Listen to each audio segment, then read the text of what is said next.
kwa ajili kufika mahali hapa kwa ajili kumsindikisha mtoto wetu ya. Tunaomba Jehova ili ukaweze kuwa msaidizi wa ajabu, katupe nguvu, kushike mkono sana mama ya mtoto na wale wa jamii. Tuomba neema yako na faraja zinazotoka kwako. Jina la Yesu tuomba na tukuamini.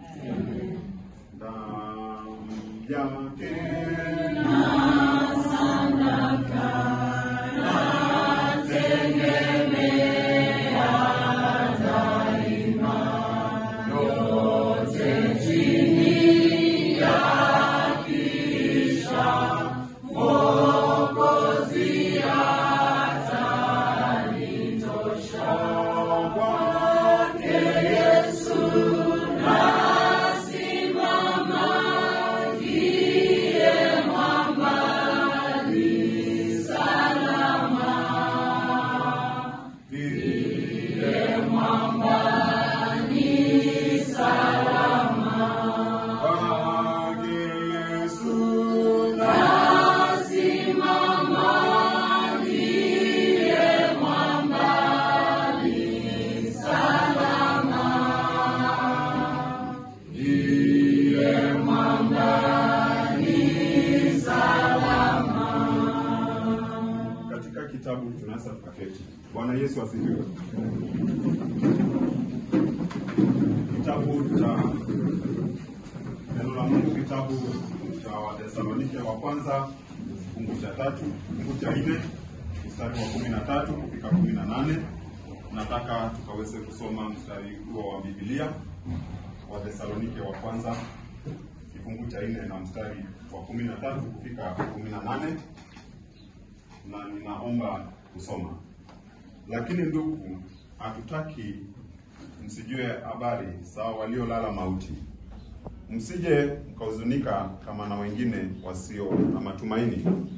Maana ikiwa tuamini ya kwamba Yesu alikufa akafufuka, vivyo hivyo nao waliolala katika Kristo Mungu atawaleta pamoja naye.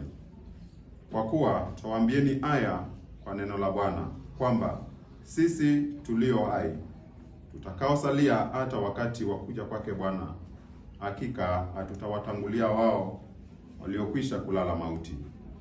Kwa sababu Bwana mwenyewe atashuka kutoka mbinguni pamoja na mwaliko na sauti ya malaika mkuu na parapanda ya Mungu, na waliokufa katika Kristo watafufuliwa kwanza. Kisha sisi tulio hai tuliosalia tutanyakuliwa pamoja nao katika mawingu ili kumlaki Bwana hewani, na hivyo tutakuwa pamoja na Bwana milele. Basi farijianeni kwa maneno hayo. Bwana Yesu asifiwe. Amen. Neno la Mungu linatuhimiza asubuhi ya leo ya kwamba tusiwe na kulia sana kama watu ambao hawana matumaini. Tulieni sana, tulieni na kungalika.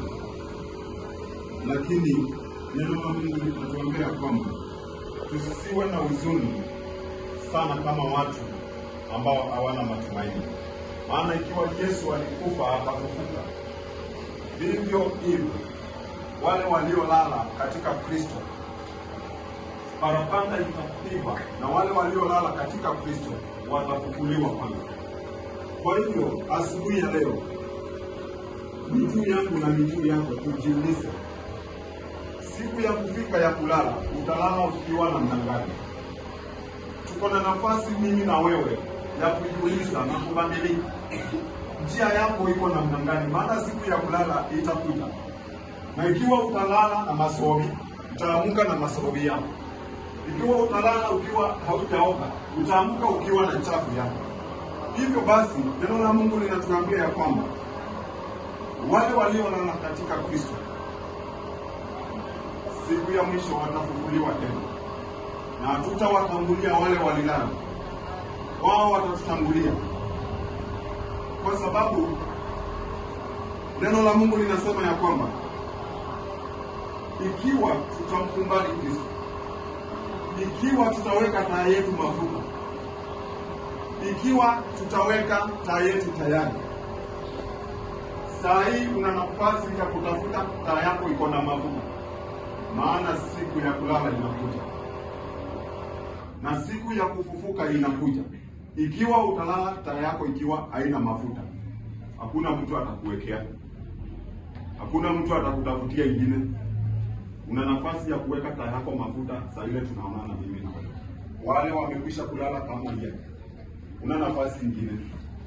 Lala taa yako ikiwa ina mafuta, ukekala bonde la kwako, ukekala bonde la wabikie, ukekala bonde tayo wako yenyewe. Tayo wako yenyewe ni Biblia ndio tukatana nayo. Tukekale tayo wako yenyewe ila baba yulwande. Hiyo maisha ya mazoea ambayo ila wewe na maisha ni yangu, mtu ananiuliza nini? Kuna siku inakuja